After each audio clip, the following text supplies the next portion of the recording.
সেই যে দূরে দেখছুন একটা পোখরা শহরের আর একটা সবথেকে বড় মজার মুহূর্ত হলো যে ফার্স্ট মর্নিংয়ে এখানে যে সানরাইজ হয়, দারুণ একটা মানে দৃশ্য দেখার মতো।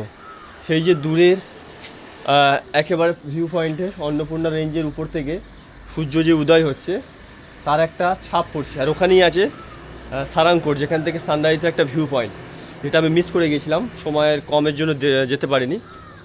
আর এটা এই ভিডিওর মধ্যে অন্তর্ভুক্ত করলাম কারণ আগের দিনে আমি এই হোটেলের যখন রিভিউ দিচ্ছিলাম তখন নাইট হয়ে গিয়েছিলো, তাই ব্যালকনিটা দেখাতে পারছিলাম না।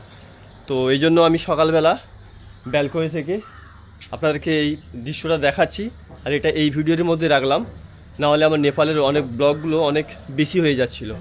তো এই জন্য আমি এই ব্লগের মধ্যে আনলাম। আমি সেই যে দূরে দেখছুন একটা কি সুন্দর সোনালি বর্ণর কালারের ছাপ পড়ছে, এটা কিন্তু সূর্য উদয় হচ্ছে।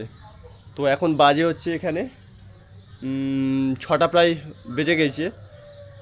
আর এটা যদি সারাংকোটে যদি যেতে হয় তো ওটা 5:30টার সময় গেলে কিন্তু এই সূর্যোদয়টা দেখা যায়, মানে ধীরে ধীরে ওখান থেকে উদয় হয়ে এদিকে আসছে।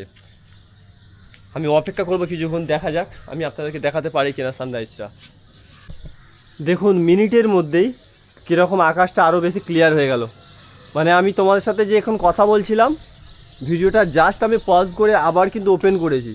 মানে এখানে যখন সানরাইজটা হয় মানে খুবই কিছুক্ষণের মধ্যেই কিন্তু পুরো একেবারে সম্পূর্ণ চেঞ্জ হয়ে যায় দৃশ্য এবং সিনারিও। সেই যে দূরে সোনালী বর্ণ দেখছেন ওটা ওখানেই আছে অন্নপূর্ণা রেঞ্জের চূড়াগুলো। আর অন্নপূর্ণা রেঞ্জের চূড়াগুলো এই পাশ থেকে শুরু। সেই যে এখানে একটা দেখছেন হালকা সাদা ধোঁয়ার মতো একেবারে দুধ, এর উচ্চতা প্রায় 8,100 মতো, কোথাও কোথাও 8,600 মতো রয়েছে উচ্চতা। দারুণ একটা সিটি।